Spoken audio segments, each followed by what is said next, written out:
Education, Labor, and Pensions will now come to order in its executive session.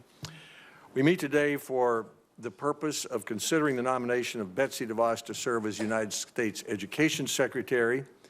We'll also consider one amendment that has been filed, that's by Senator Murray, on tax returns. And after that, we will have a vote to reaffirm our committee rules and to approve subcommittees. I'm going to take a few minutes to give opening remarks. Then Senator Murray will have an opportunity to do the same. I know there are others who wish to speak, and I want to ensure that they all can do so. So we'll make sure that everyone has an opportunity to speak of up to about 5 minutes. For planning purposes, for the senators' planning, we will vote on all 4 measures at about 11:30. We have 9 members of the committee who are on the Finance Committee, and when they're finished with their voting, they'll come here and we'll vote on 11:30 or a little thereafter. We will not vote before 11:30 for senators who are making their plans. If not all the members of our committee have had a chance to speak before we vote at 11:30, I'll be glad to stay after the vote until everyone's had an opportunity to have their say.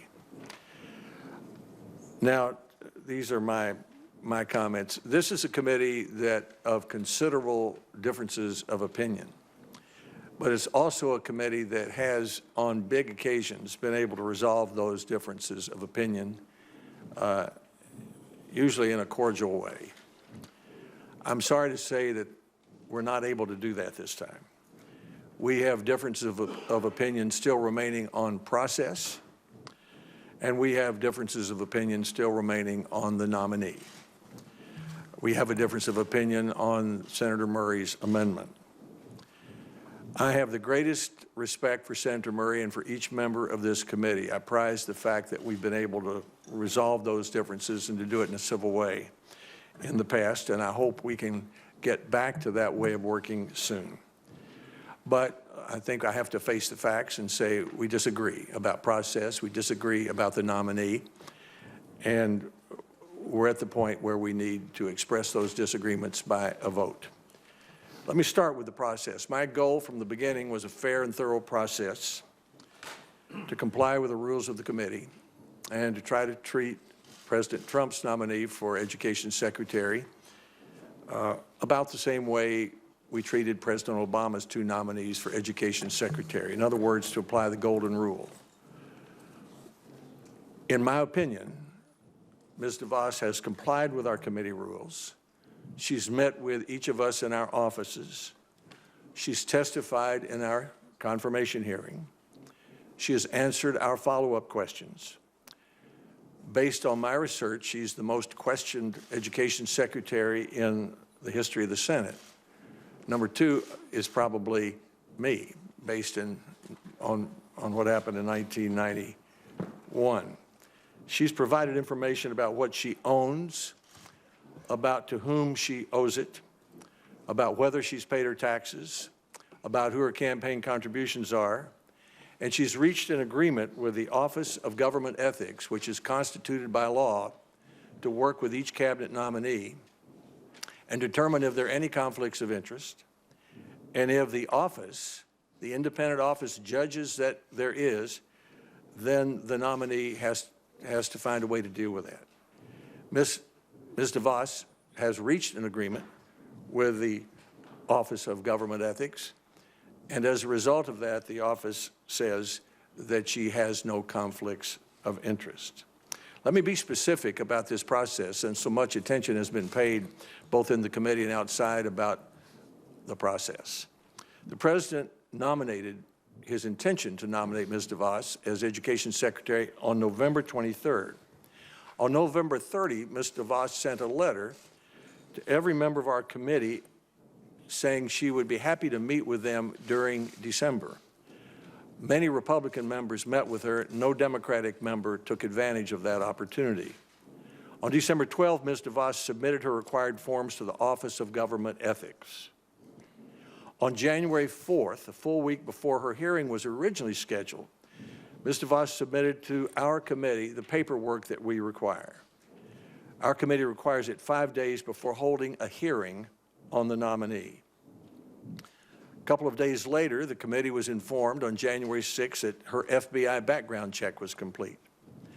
Then on January 9th, at the request of the Senate leadership, Senator McConnell and Senator Schumer, and to accommodate their schedule, I moved Mrs. DeVos' hearing a week later, delayed it to January 17. I then scheduled it that day at 5 p.m., an unusual hour to accommodate Democratic requests that would accommodate the travel schedules of members who had Martin Luther King holiday events the day before.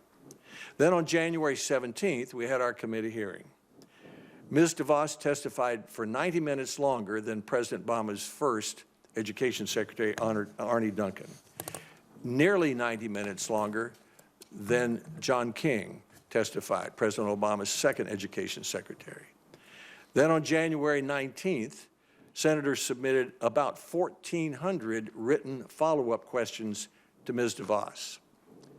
Before that, to take the two Obama education secretaries, Republicans submitted 53 follow-up questions for Secretary Duncan and 56 follow-up questions for Secretary King. So Democrats submitted 25 times more follow-up questions for Mrs. DeVos than Republicans had done for President Obama's nominees. And just to complete the things that have happened, on January 19th, Ms. DeVos and the Office of Government Ethics reached an agreement. The letter from that office, which I have here and will place in the record, says the following.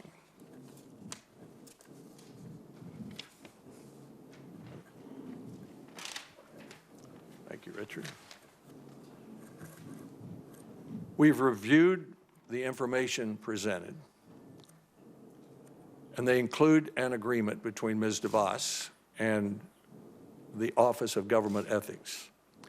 And then the language of the director of the Office of Government Ethics says, based thereon, we believe that this nominee is in compliance with applicable laws and regulations governing conflicts of interest. There's no committee rule regarding that Office of Government Ethics report. The precedent is to have it in place before we're voting on it, which we will today. We received it a little more than a week ago. Yesterday morning, January 30th, senators received answers from Mrs. DeVos, and she provided supplemental information up until last night. And today we're holding a vote on her nomination. The suggestion has been made that we should hear more from her, that we should ask her additional questions. I've declined to honor that request because I believe she's already the most questioned education secretary in our history. She's testified for 90 minutes longer than either of President Obama's education secretaries. And the Democrats have asked her 25 times more follow-up questions than Republicans asked those two secretaries. And on top of that, last Thursday, one Democratic member of the committee said that Democrats had had a retreat and decided that none of them would vote for Ms. DeVos, even before she'd had a chance to answer the 1,400 follow-up questions. So one wonders what the purpose of more questions would be. The suggestion's been made that we need more information on conflicts of interest, but the purpose of the Independent Office of Government Ethics report is to make sure she has no conflicts. And the office says she does not, and that she will divest herself of 102 things that she owns in order to cure any possible conflict of interest. That's what the agreement says. We've all seen that information. We've seen that letter. We've had it for a week. We might disagree with it. It might affect our vote, but it's there. I don't think it's fair to treat Ms. DeVos so differently than we did President Obama's education nominees. And I don't see any reasonable purpose for further questions when she's already answered 25 times more questions than President Obama's education secretaries were asked in follow-up. And those who are asking the questions have already announced that they are voting no even before she could answer the last round of questions that they asked. Now, on the nominee herself. The objection is she supports charter schools. That should be no surprise. The last 6 education secretaries, the last 5 presidents, the Congress 4 times, 45 states, 43 states have all supported charter schools. The objection is that she supports school choice.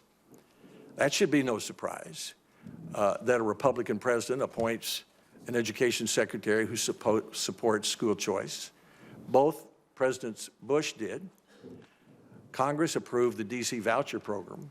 Congress approved the GI Bill for veterans and the Pell Grants and the student loans, all of which are vouchers. 45 senators voted for Senator Scott's legislation and my legislation, which would give states the opportunity to give low-income children more choices of schools that their parents thought best for them. We understand and respect the fact there are differences of opinion on this, but it should be no surprise that she supports giving low-income children more opportunity of schools. The question is about whether she supports public schools. She said she did, like most Americans. Her mother was a public school teacher. She was a mentor in public schools. She spent 30 years helping low-income children have options of better schools. I recruited David Kearns, the head of Xerox, to be deputy secretary when I was education secretary. He used to tell me it was difficult to reform public education from within. She's from outside public education in that sense, just as David Kearns was. And does anyone really expect President Trump to appoint someone from the education establishment to be education secretary? It's concerned she has a lot of money. Well, she spent a lot of it helping low-income children have better choices of schools. And the Office of Government Ethics, an independent office whose head was appointed by President Obama, agrees she has no conflict of interest if she divests herself of these items as she has agreed to do. She has testified she will implement the law fixing No Child Left Behind the way we wrote it. We should welcome that. The school boards are in town. She trusts them, not a national school board. That means no orders from Washington to adopt Common Core.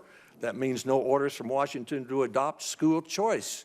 She said to Senator Collins when she testified, I absolutely support the fact that it's a state role and state decision what kind of offering there might be with regards to choices in education.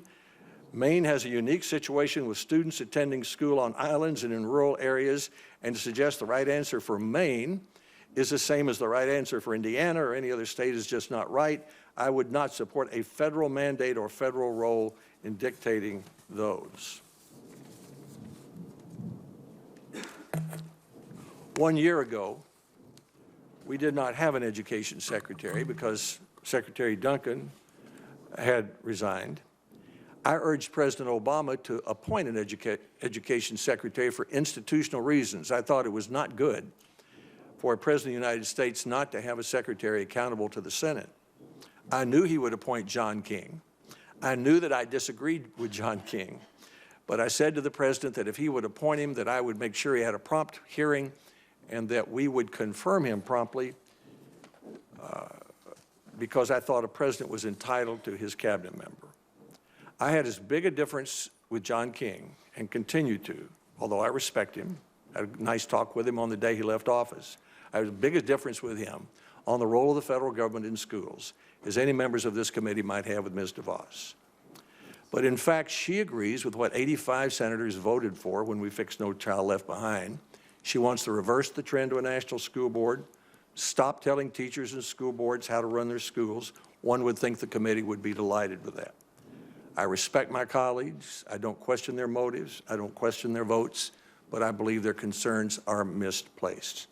So just as I made sure that President Obama was able promptly to secure a nomination of his choice for Education Secretary, I would ask my colleagues to allow our new Republican president to have his cabinet choice, especially when she has agreed to implement the law we passed fixing No Child Left Behind, just as we wrote it, and just as teachers, governors, school board members, and others supported us doing.